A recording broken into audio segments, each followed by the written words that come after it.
आता नेक्स्ट बघूया. आता सुश्रुत संहिता. सुश्रुत संहिताची गुरुशिष्य परंपरा कशी आहे? तर सुश्रुत संहिताचे उपदेशकर्ता आहेत आद्य सुश्रुत किंवा वृद्ध सुश्रुत. त्यांचं पूर्ण नाव आहे काशीराज दिबोदास धन्वंतरी आणि यांचा काळ आहे 1000 to 1500 BC. त्यानंतर यांचे शिष्य होते सुश्रुत. यांचा काळ आहे 2nd century. त्यानंतर प्रतिसंस्कर्ता आहेत नागार्जुन आणि चंद्रट पाठशुद्धी आहेत आणि चंद्रटांचा काळ आहे 10th century. टोटल अध्याय सुश्रुत संहितेमध्ये 186 आहेत आणि सुश्रुतांच्या वडिलांचं नाव विश्वामित्र होतं. यामध्ये जे उत्तरतंत्र आहे ते पद्य फॉर्ममध्ये आहे आणि बाकी सगळी जी संहिता आहे ती गद्य फॉर्ममध्ये आहे. चरकांनी ज्याला जनपद उद्वंस म्हटलंय त्याचंच वर्णन मरक या नावाने सुश्रुतांनी केले. त्यानंतर काशीराज दिबोदास धन्वंतरीचे अन्य शिष्य म्हणजेच सुश्रुतांचे कलिग्स होते औपदेनव, औरभ्र, पौष्कलावत, गोपुररक्षित, कपिलबल, वैतरण आणि करवीरी. त्यानंतर त्यांनी सृष्टी उत्पत्तीसाठीची कारणं सांगितली 6. स्वभाव, काळ, यदृच्छा, नियती आणि परिणाम आणि ईश्वर. ह्या सगळ्याबद्दल आपण पुढे शिकणार आहोत अजून डिटेलमध्ये. त्यानंतर यांच्या अजून काय स्पेशालिटी आहेत. त्यांनी शिष्य उपनयन संस्कार म्हणजे शिष्य कसा असावा याबद्दल वर्णन केले. त्यानंतर रीतिरिवाज, शास्त्र, पर्यावरण, जलनयन चिकित्सा, अग्निपूजा यांचा उल्लेखसुद्धा सुश्रुतमध्ये आपल्याला आढळून येतो. त्यानंतर सूत्रस्थानामध्ये यांच्या 46 अध्याय आहेत. निदानस्थानामध्ये यांच्या 16 अध्याय आहेत. शारीरमध्ये 10, चिकित्सा स्थानामध्ये 40, कल्पस्थानामध्ये 8 आणि शेवटचं आहे उत्तरतंत्र ज्यामध्ये की 66 अध्याय आहेत. तर सूत्रस्थानाच्या स्पेशालिटी काय आहेत? सूत्रस्थानामध्ये त्यांनी वेदोत्पत्ती नावाचा पहिला अध्याय सांगितलाय. यामध्ये शल्यतंत्र, सृष्टी उत्पत्ती, अग्निकर्म, रक्तमोक्षण, व्रणिताकाल हे सगळे त्याचे स्पेशालिटी आहेत. त्यानंतर निदान स्थानामध्ये वातव्याधी, अर्श, अश्मरी, भगंदर, कुष्ठ, प्रमेह, उदररोग, गुडगर्भ, विद्रदी, विसर्प, नाडीरोग या सगळ्यांचं वर्णन आहे. त्याचबरोबर ग्रंथ, अपची, अर्बुद, वृद्धिरोग, श्लीपद, शूद्ररोग, शुकदोष, भग्न म्हणजे फ्रॅक्चर्स, मुखरोग म्हणजे अल्सर्स वगैरे या सगळ्यांचं पण वर्णन आपल्याला निदान स्थानामध्ये आढळतं. त्यानंतर शारीरस्थान हे सुश्रुतांचं श्रेष्ठ स्थान मानलं जातं. जसं चरकांचं चिकित्सा स्थान श्रेष्ठ मानलं जातं तसं सुश्रुतांचं शारीरिक स्थान श्रेष्ठ मानलं जातं. त्यानंतर चिकित्सा स्थानमध्ये रसायन, वाजीकरण, पंचकर्म, शस्त्रकर्म याचं डिटेल वर्णन दिलेलं आहे. कल्पस्थानामध्ये विष आणि विषचिकित्सा म्हणजे अगधतंत्र या सगळ्यांचं वर्णन आहे. त्यानंतर नेक्स्ट आपण बघूया. सुश्रुत संहिता जी आहे ती शल्यतंत्र प्रधान आहे. सुश्रुत संहितेमध्ये आपल्याला 32 तंत्रयुक्तीचं वर्णन बघायला मिळतं.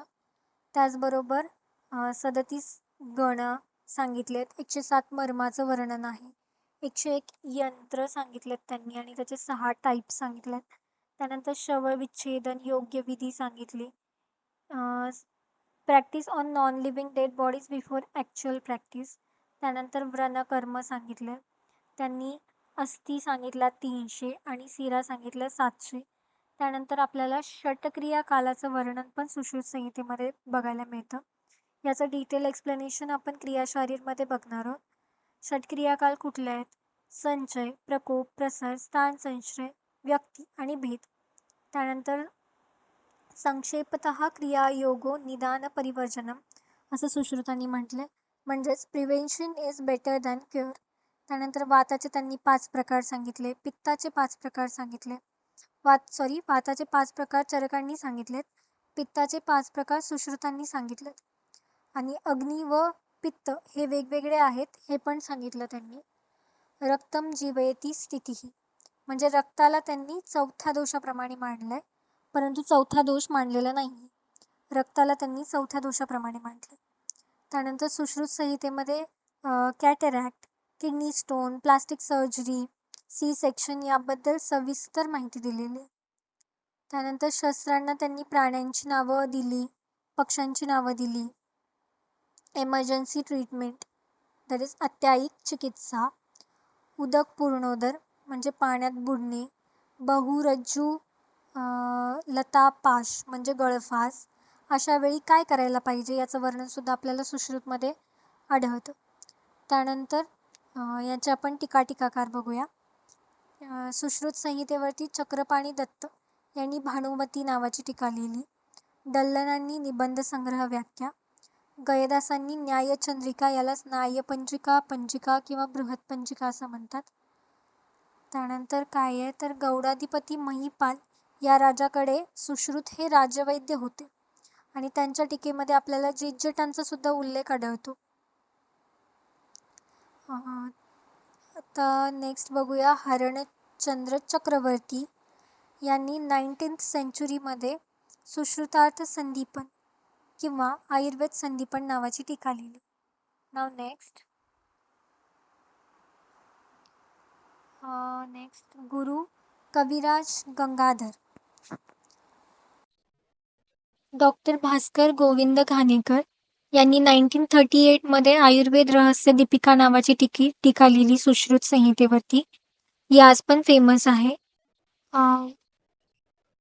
त्यानंतर घाणेकर जे होते हे MBBS डॉक्टर होते. त्यांनी आपलं MBBS ची डिग्री कंप्लीट करून नंतर आयुर्वेदाचं शिक्षण घेतलं आणि त्यानंतर ही टीका लिहिली. त्यानंतर आपण बघणार आहोत आता वाग्भट संहिता. वाग्भट संहितामध्ये फर्स्ट अष्टांग संग्रह. अष्टांग संग्रह हे जे आहे ते गद्य आणि पद्य अशा दोन्ही फॉर्ममध्ये आहे आणि याच्यातलं जे उत्तर स्थान आहे ते फक्त पद्य फॉर्ममध्ये आहे. आता याच्यामध्ये 6 स्थान आहेत. सूत्रस्थान, शारीरस्थान, निदानस्थान, चिकित्सास्थान, कल्पस्थान आणि उत्तरस्थान. यामध्ये सूत्रस्थानामध्ये 40 अध्याय, शारीरमध्ये 12, निदानस्थानामध्ये 16, चिकित्सास्थानामध्ये 24 अध्याय, कल्पस्थानामध्ये 8 अध्याय, तर उत्तरस्थानामध्ये 50 अध्याय आहेत. असे एकूण मिळून टोटल 150 अध्याय सांगितले. सूत्रस्थानामध्ये कशाचं आहे? सूत्रस्थान जे आहे त्यामध्ये त्याच्या पहिल्या अध्यायाचं नाव आहे आयुष्कामी अध्याय. त्यानंतर शारीर स्थानामध्ये अंग प्रत्यंगाचं वर्णन मिळेल आपल्याला. त्यानंतर निदान स्थानामध्ये रोगाची माहिती दिली आहे, साध्य असाध्य रोगाबद्दल सांगितलंय. चिकित्सा स्थानामध्ये काय चिकित्सा म्हणजे इंटरनल मेडिसिन बद्दल सांगितलंय. त्यानंतर कल्पस्थानामध्ये पंचकर्माचं वर्णन आहे आणि भेषज कल्पनाबद्दल सांगितलंय. त्यानंतर उत्तर स्थानामध्ये बालरोग, ग्रह, भूतबाधा, शल्य, शलाक्य, क्षुद्ररोग, अगततंत्र, गुह्यरोग, मानसरोग या सर्वांचं वर्णन आहे. आता बघूया आयुर्वेदाचे 8 अंग. याचं पण वर्णन आपल्याला अष्टांग संग्रहामध्ये आढळतं. काय, बाल, ग्रह, ऊर्ध्वांग, शल्य, दंष्ट्राय, जरा, वृषण या सर्वांचं वर्णन अष्टांग संग्रहामध्ये आहे. जरा म्हणजे रसायन आणि वृषण म्हणजे वाजीकरण. त्यानंतर सूत्रस्थान हेतू वाग्भटहा. वाग्भटांचं सूत्रस्थान हे श्रेष्ठ मानलं जातं. आता बघूया की इंद्राकडून आयुर्वेद ज्ञान घेणारे कोण कोण आहेत. तर पुनर्वसु, आत्रेय, धन्वंतरी, भारद्वाज, निमी आणि कश्यप या सर्वांनी इंद्राकडून आयुर्वेदाचं ज्ञान घेतलं. त्यानंतर बघूया अतिविस्तार, अतिसंक्षेप, पुनरोक्ती, दोष हे सर्व जे आहेत ते ग्रंथाचे दोष मानले जातात.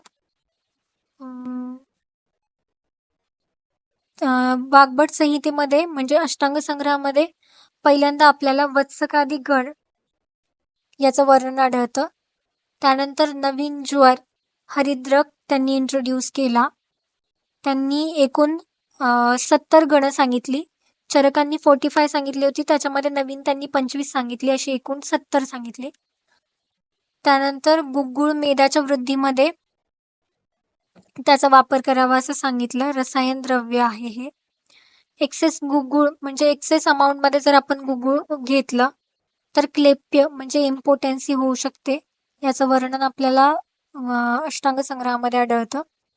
त्यानंतर ऋतुसंधीचं फर्स्ट टाइम वर्णन जे आहे ते आपल्याला अष्टांग संग्रहामध्ये केलेलं दिसतं.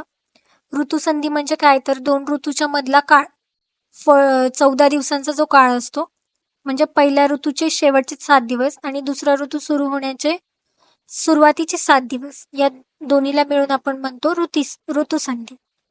त्यानंतर 11 औषध सेवन काळ सांगितले त्यांनी, 36 तंत्रयुक्ती सांगितल्या आणि 4 स्वेदाचे प्रकार सांगितले. यानंतर आपण बघूया अष्टांग हृदय. अष्टांग हृदय लघु वाग्भट किंवा स्वल्प वाग्भट यांनी लिहिलंय. अष्टांग संग्रहकार व अष्टांग हृदयकार या दोघांच्याही वडिलांचं नाव आहे सिंहगुप्त. यावरून असं म्हटलं जातं की हे दोन्ही ग्रंथकार एकच व्यक्ती आहेत. काही काही आचार्यांना हे मान्य आहे, तर काही लोकांना हे मान्य नाहीये. पूर्ण ग्रंथ हा जो आहे तो पद्यमय आहे आणि याच्यामध्ये आपल्याला 6 स्थान आढळतात. 6 स्थानापैकी सूत्रस्थानामध्ये 30 अध्याय, शारीर स्थानामध्ये 6 अध्याय, निदान स्थानामध्ये 16, चिकित्सा स्थानामध्ये 22, कल्पस्थानामध्ये 6, उत्तर स्थानामध्ये 40 असे एकूण 120 अध्याय आहेत. त्यानंतर अष्टांग अवतार, अष्टांग निघट्टू हे ग्रंथ सुद्धा वाग्भटांनी लिहिलेत. दक्षिण भारतात वाग्भटांना वाहट असं सुद्धा म्हटलं जातं आणि 7th सेंचुरीमध्ये माधव निदान या ग्रंथामध्ये अष्टांग हृदयाचा उल्लेख आलेला आहे. त्यानंतर सूत्रस्थान ही श्रेष्ठ मानलं जातं अष्टांग हृदयाचं. पहिला अध्याय सूत्रस्थानाचा आयुष्कामी अध्याय आहे आणि 1 ते 10 अध्यायामध्ये हेतुस्कंद, 11 ते 12 लक्षण स्कंद आणि 13 ते 30 औषध स्कंदाचं वर्णन आहे. आता यानंतर आपण बघूया नवीन वनस्पती आणि त्यांची रोगग्नता, अग्रसंग्रह म्हणजे श्रेष्ठ औषधींची लिस्ट, या सर्वांचं वर्णन आहे यामध्ये. त्यानंतर ज्वरामध्ये मुस्त परपट या औषधींचा उपयोग, त्यानंतर बस्ती रोगामध्ये शिलाजतूचा उपयोग, या सर्वांचं वर्णन अष्टांग हृदयामध्ये आहे. त्यानंतर विपाक म्हणजे काय हे स्पष्ट केलंय, विपाकाची व्याख्या सांगितली आहे. चिकित्सा स्थानामध्ये नवीन कल्प सांगितलेत, जसं की अर्शामध्ये सुरण, पुटपाक, पांडूमध्ये मंडूर वटक, उदररोगामध्ये आयस्कृती.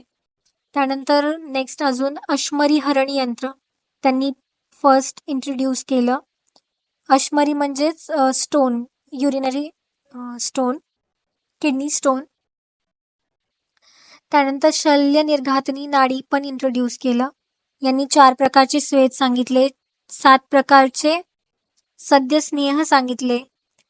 त्यानंतर 4 प्रकारचे श्रेष्ठ स्नेह मानले जातात, ते म्हणजे घृत, तेल, वसा आणि मज्जा. घृत म्हणजे तूप, त्यानंतर तेल, मज्जा आणि वसा. त्यानंतर मज्जा काय असते तर मज्जा बोन्सच्या मध्ये असणारी, आणि वसा म्हणजे जो फॅट आहे त्याच्यामधून येणारा जो ऑइल कंटेंट, म्हणजे आपण जर एखाद्या प्राण्याचं मांस बॉईल केलं त्याच्यानंतर जो वर येणारा तवंग असतो तो म्हणजे वसा. त्यानंतर तंत्रदोष यामध्ये आपल्याला एकही आढळत नाही. सोपी आणि अलंकारयुक्त भाषा आहे याची. व्याकरणीय दृष्ट्या सुद्धा हा दोषरहित आहे. मूढ गर्भ म्हणजे गर्भ बाहेर येत नसेल तर काय करावं याचं वर्णन त्यांनी केलंय. धमनी मर्म फर्स्ट टाइम इंट्रोड्यूस केलाय आणि हार्ट मध्ये त्यांनी 6 मर्म सांगितले आहेत. त्यानंतर आपण याच्या टीकाकार बघूया. अष्टांग संग्रह यावरती इंदू नावाच्या टीकाकारांनी इंदुमती नावाची टीका लिहिली. इंदुमती किंवा याला शशीलेखा असं पण म्हणतात. त्यानंतर अष्टांग हृदयाचे टीकाकार अरुणदत्त आणि हेमाद्री. अरुणदत्तांनी सर्वांग सुंदरा नावाची टीका लिहिली आणि हेमाद्रींनी आयुर्वेद रसायन नावाची टीका लिहिली. So that's it for today. भेटूया नवीन व्हिडिओमध्ये नवीन टॉपिक सोबत. यानंतरचा जो व्हिडिओ असेल तो अष्टांग हृदयाच्या फर्स्ट चॅप्टर वरती येणार आहे. So for that video stay tuned with our channel and thanks for watching. Bye bye.